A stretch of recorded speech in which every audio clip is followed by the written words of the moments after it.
Arr, Pirate fans, it's time to find out the state of the ship of your defending champions for the 2022 season with your hosts, Johnny Wilbur and Jake Ignaszewski. And now, brought to you by Resonate, it's the state of the ship. Welcome back to the State of the Ship. Thanks to Resonate for sponsoring the State of the Ship of the Massachusetts Pirates. And here we are getting ready for Week 9, Week 10 with a bye week in there at some point. Johnny Wilbur, Jake Ignaszewski, and Jim. What is it, Jim? Hadayia. I didn't want to mess it up, so we'll get it right. Jim is the Director of Sales and Ticket Sales here with the Mass Pirates at the DCU Center. And amongst other hats, he puts together a lot of the game day operations of setting up the anthem singer onto the field, and Jim's doing a lot behind the scenes, and he's sweating a lot too, and we wanted to have him on here because he's a really important guy, and he's got a great weekend lined up for us. Thanks for coming on here with us, Jim. Jake, hand that microphone on over to Jimmy, and let's introduce him to the world of the Mass Pirates behind the scenes. Jimmy, talk a little bit about this weekend. You got Military Appreciation Night after a great City of Champions night this past week, and we honored the trade workers too. That was pretty cool. We're always doing something with the Pirates on game night. Talk a little bit about what's going to happen this Saturday against Bismarck. Yeah, absolutely, John. Thank you for that introduction. Of course, this weekend is Military Appreciation Night. Definitely looking forward to this one. It's going to be a great night. Definitely going to be a lot of patriotism going on in the crowd here. Definitely looking to get the fans on out to, help us support the military. So, it's going to be a good one. Going to have, lots of good things going on. We'll save the kind of what's going on at halftime in a little bit, but just looking forward to a really good night.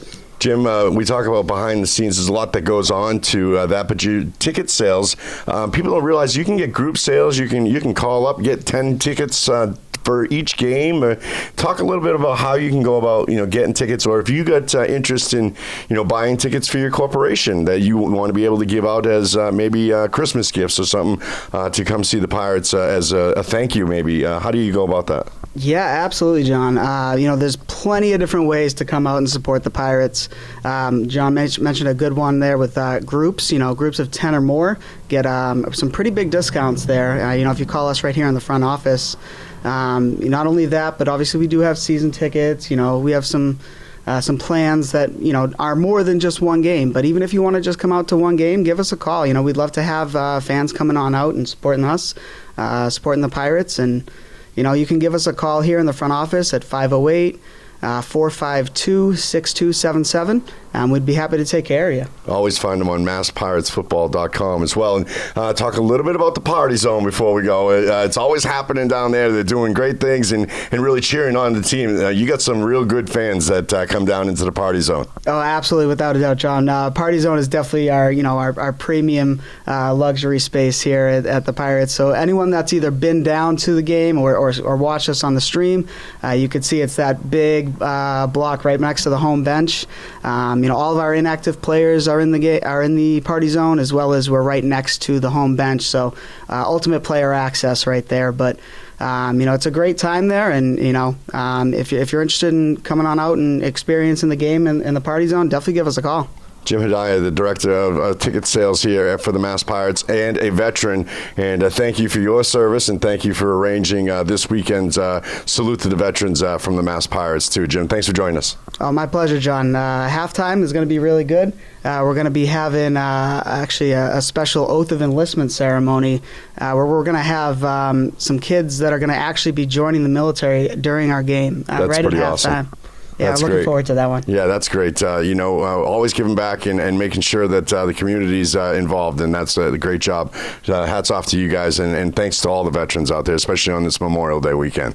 As we start this broadcast of the State of the Ship, we've just recently heard, and the Pirates have put out a post on our social media pages about longtime hockey analyst and hockey vice president and just all-around Worcester guy, Eric Lindquist, passing the other day. And I had a chance to work with Eric. Jake, you would have liked working with Eric. He was hard, and I see you giving your guys a lot of work and a lot of charge, and that's the way Eric was. And he was great at what he did.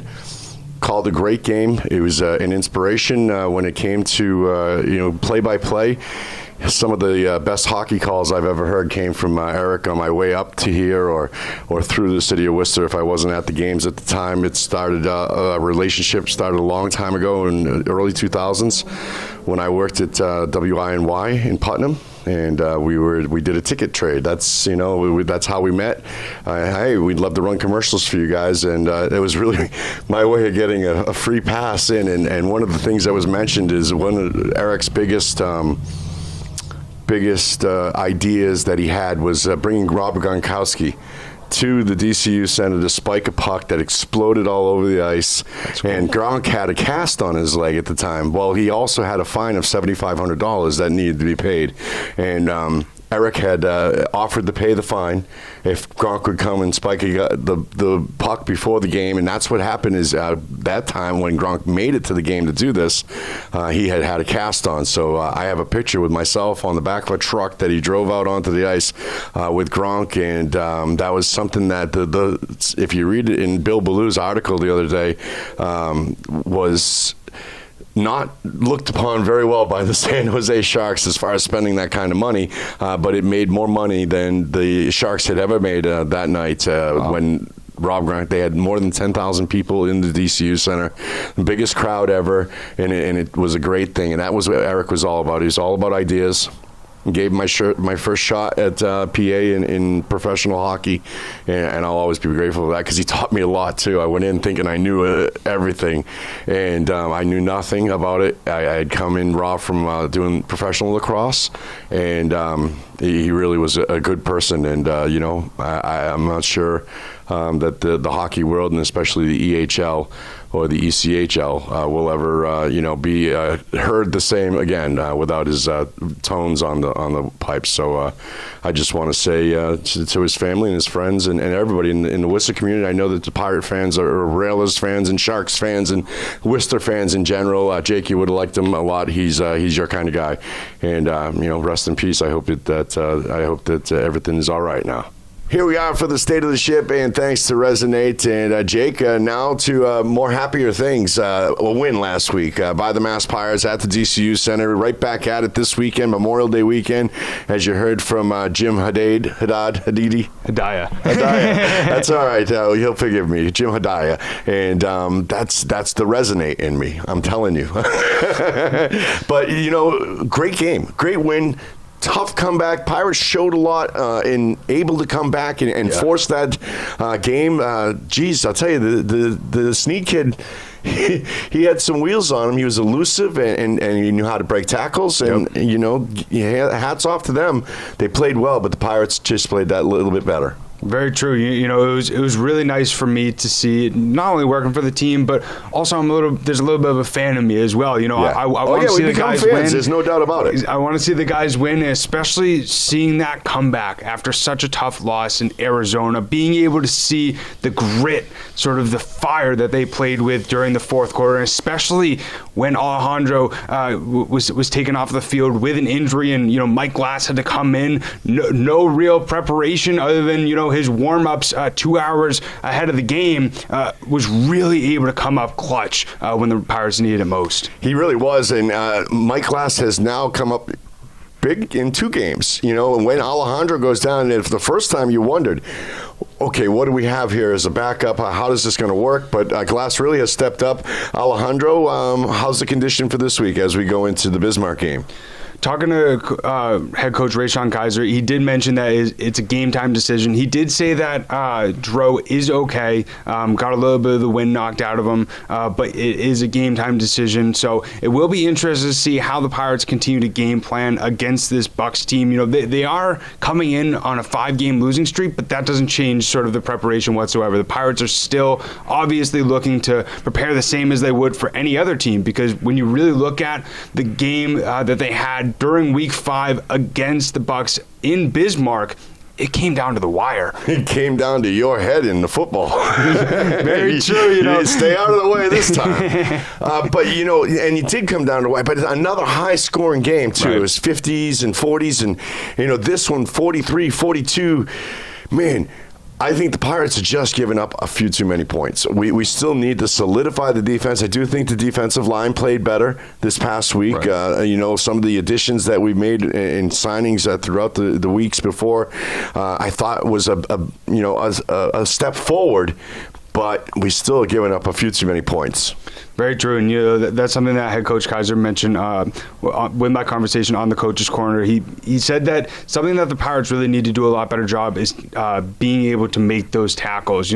As you mentioned, Snead did a really good job of breaking out of tackles, being able to scramble out of the pocket, and there was times, especially even when Nate Trevias, the Storm running back, was rushing the football, the Pirates missed a bunch of tackles, and he was able to go for a lot longer yardage than he would have if they made that initial tackle, and especially with a 50-yard field. You have to make those tackles on the first one. You can't expect the juke is going to knock the ball or knock the guy down, because he can bounce into the wall and still become an active player. It's not that the wall is knocking you down or putting you out. It's a crazy, situation. Yeah, but I agree 1,000%. You need to be able to solidify that defensive side of the ball and really start to be able to make less points. And if we can hold Bismarck below 40 points, I think that we can definitely win, because we're definitely throwing up the points. I mean, there's no doubt that Zico is been able to make great catches, and I mean, Zico made some really great catches last week. Thomas Owens again, coming up clutch in the end zone, and this week Dedrick Thomas, his running ability really starting to shine, and now we're starting to see some massive yards in on the ground. I don't think he's gotten into the end zone yet. I think we're still looking for that first rushing touchdown by a running back, but there's progress there.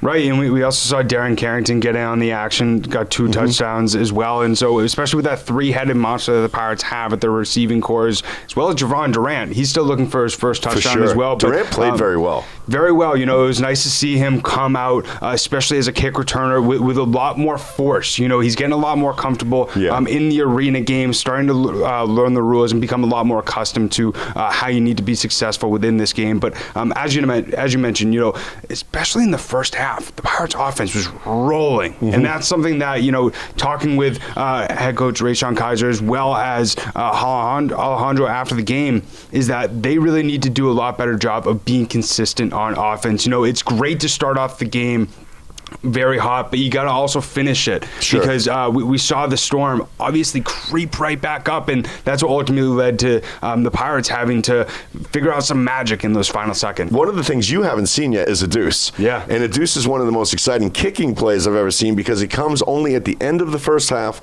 in the final minute. If you score on the kickoff, you have the opportunity to put the ball through the uprights for 2 points.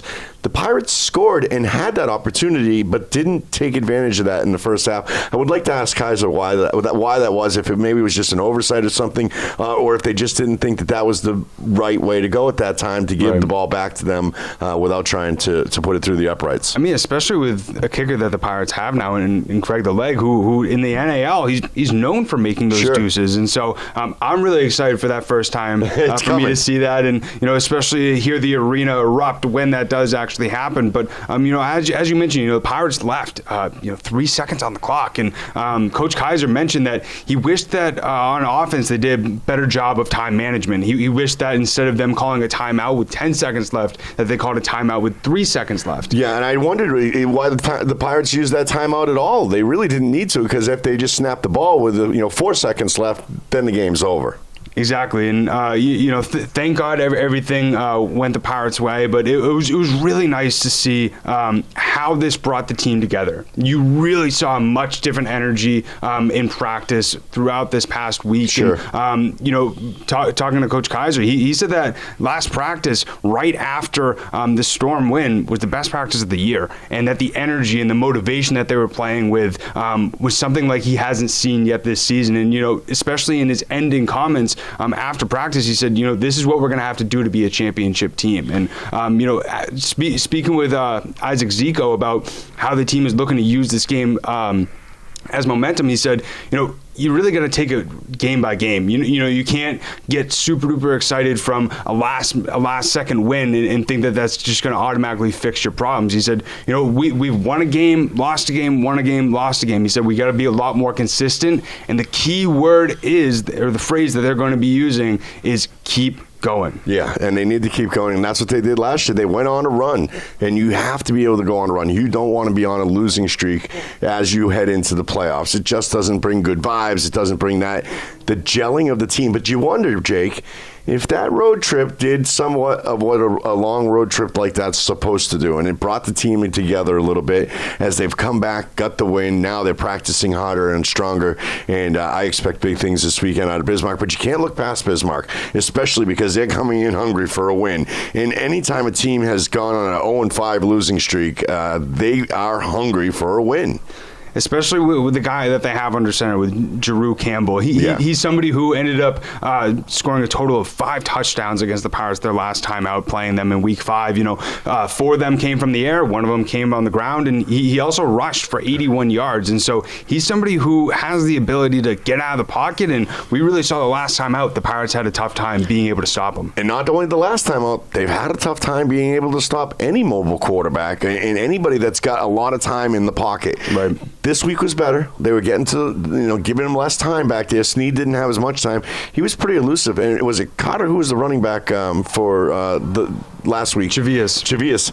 Just, man, really, he was elusive as well. And he spun, and you mentioned tackling, where defense really has to start to wrap guys up and hold these teams to less points for sure. We have to watch for that.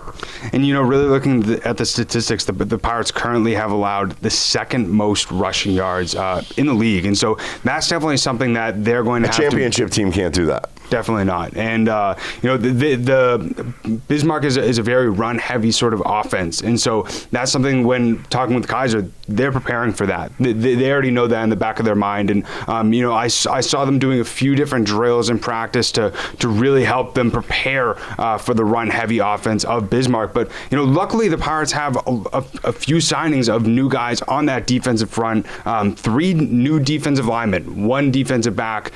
Starting with some of the new signings, we saw 3 of these new signings play a little bit against the Storm. Starting off with Harold Brantley, defensive lineman. He's a guy who actually helped the Albany Empire win the championship in 2019 and 2021, and also has past experience in the CFL. Also was an undrafted free agent signed by the Cincinnati Bengals in 2017. So we saw him make a few really good plays.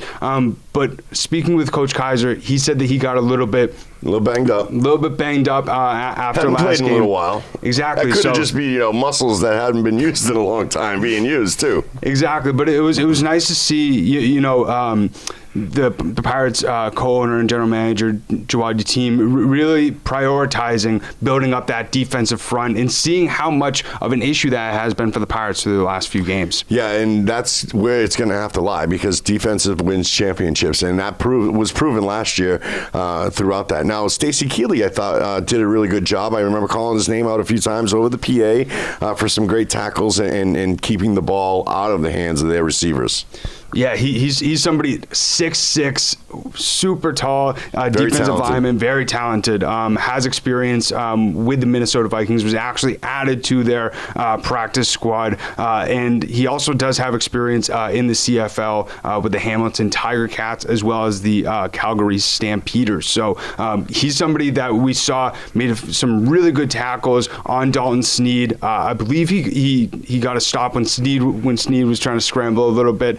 So especially with a guy that tall as well, he definitely has the ability to bat down passes as well. Yeah, it's always good when I have to look at the roster to see, oh, wait a minute, who's this guy? Or, yeah, that's, okay, the new guy, Snead, or the new guy, Keeley. Or, it's nice that we got these guys coming in and making plays and that they're being aggressive and not just sitting back and waiting, for their turn. They're coming right out and they're hungry. They want to play. And, speaking on that, Coach Kaiser mentioned that even though that these three guys only were able to get 1 day of practice under their belt before playing in the Storm game, during this past week in practice, he said that he's really noticed them picking other players' brains, really asking a lot of questions, trying to learn the arena game. And, I actually spoke with Kevin McGill, our new defensive back, and I asked him, how was your first arena game? And he goes, I didn't realize that, they were that exciting and they go that quickly. And he goes, I didn't even realize as well that they're allowed to kick a field goal with 3 seconds left. I'm like, told you, man, you never know what's going to happen until those 3 zeros hit. Right, and that's something that you don't understand. And you can't run the clock out in arena football. That's where it's like, doesn't click. When we went into the UFL, the UFL, the United Bowl championship, and it came down to the wire in the last play, we intercepted the ball. I'm like, all right, all we got to do now is run out the clock. No, that's where things really get exciting in the last minute of a IFL game. Very true, and that speaking with all the new guys, that's really what they reiterated. But looking at Kevin McGill, did have some experience on the Pirates special teams unit on Saturday against the Storm, and he's a great defensive back. He actually currently is tied for the most passes defended in Eastern Michigan University with 26, and was actually teammates with Mike Glass. So it was really nice to see, especially after Mike scored that game-winning touchdown, went right over to Kevin, high-fived him. It's been really cool to see, some of these guys that played with each other in college being able to be reunited in professional football. Yeah, and it's just great to see the team really starting to get together. And Mike was really excited at the end of that game. He didn't know that he had no idea he was going to get in, but he was ready. And that's what a backup does, and they're ready to go. And Mike Glass was ready, and he pulled off a great comeback, really, and was able to cap it all off with that final touchdown pass. And hats off to him. He's player of the week for sure in my book, as far as things go. He only had 2 plays, I think, but that's the most important 2 of the game, it seemed like. And I think Alejandro will be back on the field this week. And I look forward to a great night on military appreciation night. And she'll hopefully, for Memorial Day weekend, we'll pack the house this Saturday night. That's definitely the goal, and it's going to be a really exciting game for the Pirates. Second game in a row at the DCU Center. So, speaking with all the guys, they're really happy to be back at home, especially during last week's fan appreciation night. So, if you have not yet, make sure to go and get tickets at masspiratsfootball.com/tickets. Also on Ticketmaster as well. As you heard Jim Hadayia mention, it's going to be a great night filled with some festivities, very patriotic. We're really trying to make sure that we do this right. Honor the brave men and women who have sacrificed their lives to protect this amazing country. So if you have not yet, as I mentioned, go and get your tickets today. Also, we post this every single week to keep you guys updated on what is happening with the Massachusetts Pirates. Subscribe on YouTube, also whatever audio platform that you do listen to. But as always, greatly appreciate everybody tuning in, and we'll see you next week. Arr.